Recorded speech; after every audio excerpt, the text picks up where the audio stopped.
안녕하세요, 한미가족 여러분. 오늘은 10월 15일 목요일 아침입니다. 지난 한 주간 잘 지내셨죠? 코로나 바이러스가 이제 겨울이 다가와서 그러는지 몰라도 조금 기승을 부리는 것 같습니다. 오하이오 주에서도 환자의 수가 늘어가고 있고 또 전 세계적으로도 계속 환자의 수가 증가되고 있는 추이라고 합니다. 그런가 하면 백신을 개발하던 회사 한 곳에서는 또 임상 실험 중에서 부작용이 발견이 되어서 실험이 당분간 중단이 또 되기도 했다고 하는데요. 여러 가지 것들이 여전히 우리들의 마음속에 걱정으로 남아 있습니다.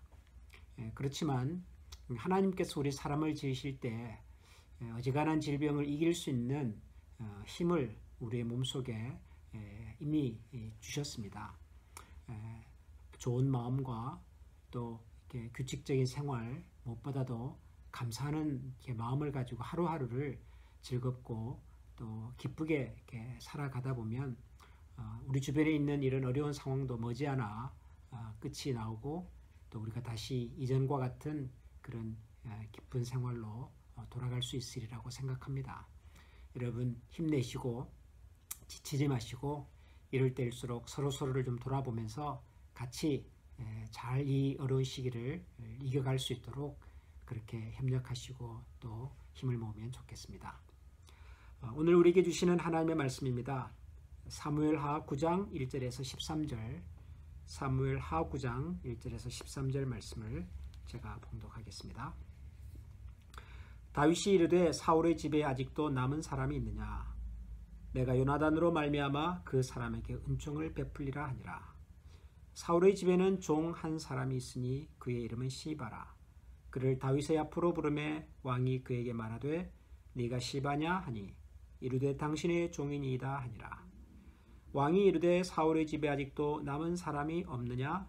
내가 그 사람에게 하나님의 은총을 베풀고자 하노라 하니 시바가 왕께 이르되 요나단의 아들 하나가 있는데 다리 저는 자니이다 하니라. 다윗이 왕이 되고 난 다음에 오래전 친구 요나단과 나누었던 약속을 기억을 했습니다. 요나단이 왕이 되면 요나단은 다윗의 가족들을 보호해 줄 것이고 또 만약에 다윗이 왕이 된다면 다윗은 요나단의 자녀들과 가족들을 보호해 주겠다고 하는 친구 사이의 약속이었습니다. 왕이 되고 난 다음에 다윗은 이제 주변의 여러 나라들도 정리를 하고 안정된 왕위를 구축하고 난 다음에 가장 먼저 친구 요나단과 나누었던 약속을 기억을 했습니다. 그래서 혹시 요나단의 가문에 그의 자녀들 중에 후손들 중에 아직 생존해 있는 사람이 있는지를 확인하게 했고 그리고 만약에 있다면 그런 요나단의 자녀들 후손들에게 은혜를 베풀고자 하는 마음이 생겼습니다. 그래서 물어봤더니 다행히 그 사울 집에서 종을 일하던 시바라고 하는 사람이 있었고 그 시바를 통해서 요나단의 아들이 아직 생존해 있다는 사실을 알게 되었습니다. 4절입니다.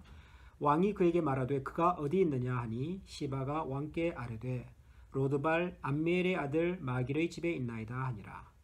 다윗 왕이 사람을 보내어 로드발 암미엘의 아들 마길의 집에서 그를 데려오니 사울의 손자 요나단의 아들 무비보셋이 다윗에게 나와 그 앞에 엎드려 절하매 다윗이 이르되 무비보셋이여 하니 그가 이르기를 보소서 당신의 종이니이다. 다윗이 그에게 이르되 무서워하지 말라. 내가 반드시 내 아버지 요나단으로 말미암아 네게 은총을 베풀리라. 내가 네 할아버지 사울의 모든 밭을 다 네게 도로 주겠고 또 너는 항상 내 상에서 떡을 먹을지니라 하니. 요나단의 아들이 하나 있었는데 이름이 무비보셋입니다. 그런데 아마 아버지 요나단과 할아버지 사울이 블레셋과의 전쟁에 나갔다가 사망했다는 소식을 듣고 사울 왕가가 몰락하던 그 즈음에 이 무비보셋을 이렇게 양육하던 이제 부모가 무비보셋을 안고 다니다가 아마 이렇게 낙상을 했던 것 같습니다. 떨어졌던 것 같고 그 과정에서 다리를 다치게 되었습니다. 다리를 저는 요나단의 아들 무비보셋이 있었던 거죠. 그래서 다윗이 그 무비보셋을 데려오라고 명령을 합니다. 이 다윗 왕 앞에 나온 무비보셋은 굉장히 두려웠겠죠. 왜냐하면 다윗은 지금 왕이고, 그리고 다윗은 자기 할아버지 사울과는 원수였고, 비록 아버지 요나단과는 친분이 있었다고는 하나 자기 가문과는 결코 좋은 관계일 수 없다고 생각을 했던 이 무비보셋은 아마 두려운 마음으로 다윗 앞에 나왔던 것 같습니다. 그런 무비보셋의 마음을 읽고 다윗이 두려워하지 말아라. 나는 너희 아버지 요나단과의 약속을 기억하고 너에게 은총을 베풀고자 한다. 라고 말을 하면서 이 무비보셋에게 너희 할아버지 사울에게 속했던 모든 재산, 모든 땅을 다 내게 도로 주겠다라고 말씀을 합니다. 뿐만 아니라 무비보셋에게 너는 앞으로 항상 나와 함께 밥을 먹자. 왕의 식탁에서 함께 식사를 하자라고 제안을 합니다. 비록 몰락한 왕가의 후손이지만 역시 그는 왕가의 자손, 왕자로서의 대접을 받을 만한 자격이 충분히 있다고 다윗은 여겼던 것이죠. 그래서 무비보셋에게 자기 할아버지에게 속했던 재산을 다 돌려주겠고 앞으로 왕의 식탁에서 자기와 함께 식사를 하자고 제안을 합니다. 8절을 보면 그가 저라에 이르되 이 종이 무엇이기에 왕께서 죽은 개 같은 나를 돌아보시나이까 하니라. 왕이 사울의 시종 시바를 불러 그에게 이르되 사울과 그의 온 집에 속한 것은 내가 다 네 주인의 아들에게 주었노니 너와 네 아들들과 네 종들은 그를 위하여 땅을 갈고 거두어 네 주인의 아들에게 양식을 대주어 먹게 하라. 그러나 네 주인의 아들 무비보셋은 항상 내 상에서 떡을 먹으리라 하니라. 시바는 아들이 15명이요 종이 20명이라. 시바가 왕께 아뢰되 내 주 왕께서 모든 일을 종에게 명령하신 대로 종이 준행하겠나이다 하니라. 무비보셋은 왕자 중 하나처럼 왕의 상에서 먹으니라. 무비보셋에게 어린 아들 하나가 있으니 이름은 미가더라. 시바의 집에 사는 자마다 무비보셋의 종이 되니라. 무비보셋이 항상 왕의 상에서 먹음으로 예루살렘에 사니라. 그는 두 발을 다 절더라. 다윗 왕은 그 사울의 종이었던 사울 집안의 종이었던 이 시바에게 명령하기를 앞으로 너의 자녀들과 종들은 다 열심히 일을 해서 너희 종 너의 주인의 아들 무비보셋을 이렇게 생활을 책임을 져라. 봉양하라. 그렇게 명령을 합니다. 그리고는 무비보셋은 다윗과 함께 왕의 식탁에 앉아서 다른 왕자들처럼 함께 식사를 하는 그런 영예를 얻게 되었습니다.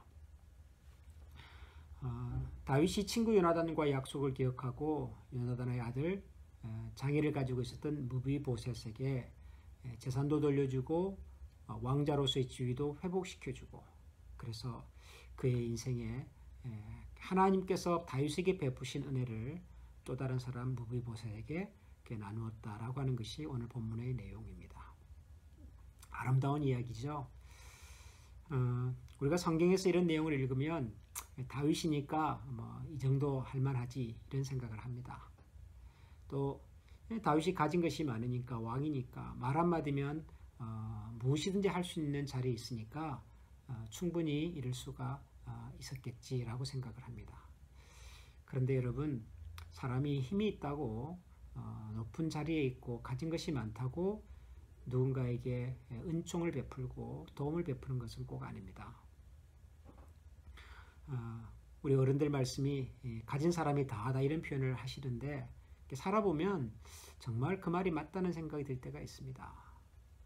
오히려 가진 것이 없는 사람, 힘이 없는 사람이 또 다른 가진 것이 없고 힘이 없는 사람들을 더 적극적으로 돌아보고 도움의 손길을 내밀고 할 때가 있습니다. 가진 것이 많은 사람들은 잃을 것이 많아서 그런지는 몰라도 그 가진 것으로 누군가를 돕고 베푸는 일에 인색한 경우들을 종종 봅니다. 중요한 것은 그 사람이 높은 지위에 있다, 가진 것이 많다가 아니라 하나님의 은총을 경험한 사람인가 하는 것입니다. 다윗이 물론 친구 요나단과의 우정을 기억하고 약속을 기억하고 요나단의 아들에게 이런 은혜를 베푼 것도 맞지만 더 중요한 것은 그 전에 나온 이 사무엘하 8장의 내용이 뭐냐면 하나님께서 다윗에게 말할 수 없는 은총을 베푼 내용들입니다.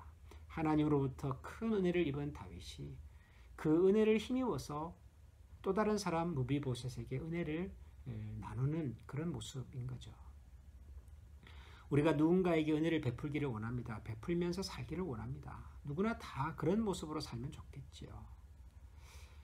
그러나 그러기 위해서 우리에게 더 필요한 것은, 더 우선적인 것은 우리가 먼저 하나님의 은혜를 경험하는 것입니다. 하나님의 은총을 경험하는 것입니다.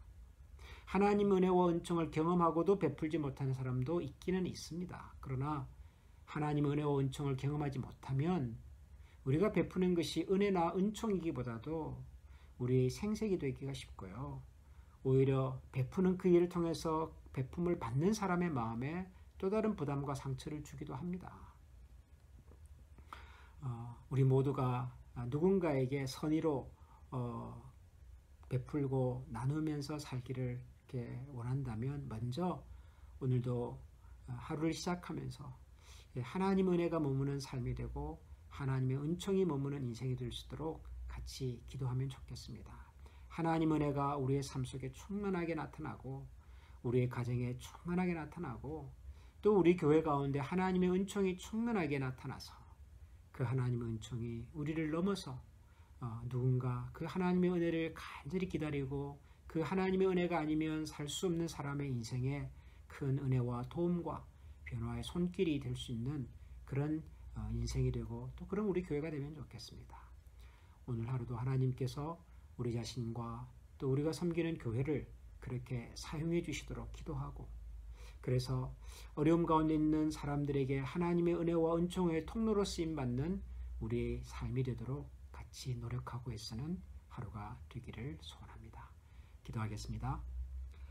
하나님, 다윗을 통해서 무비보셋에게 은총을 베푸시는 하나님의 손길을 보았습니다. 근본적으로는 하나님이 하셨지만 하나님께서 통로로 다윗을 사용하셨습니다. 하나님 아버지, 저희도 하나님께서 은혜와 은총을 베풀기를 원하는 사람들에게 하나님의 통로로, 도구로, 은혜의 도구로 쓰임받도록 도와주시옵소서. 하나님께서 이미 저희들에게 많은 것을 베풀어 주셨습니다. 대단한 부자는 아닐 수 있어도, 모든 것이 완벽하지는 않을 수 있어도, 그러나 이미 하나님께서 저희들에게 허락해 주신 것들은 얼마든지 누군가에게 힘이 되고 용기가 되고 또 기쁨이 될 수가 있습니다. 오늘도 하나님, 우리가 하루를 시작하면서 저들의 삶과 우리의 말과 우리의 작은 섬김과 사랑을 통하여 하나님의 은총이 필요한 누군가의 마음을 헤아리고 또 위로하고 그들의 가슴 속에, 삶 속에 하나님의 손길이 닿는 하나님의 은혜의 도구로 저희 모두를 사용하여 주시옵소서. 우리 주 예수 그리스도 이름으로 기도합니다. 아멘.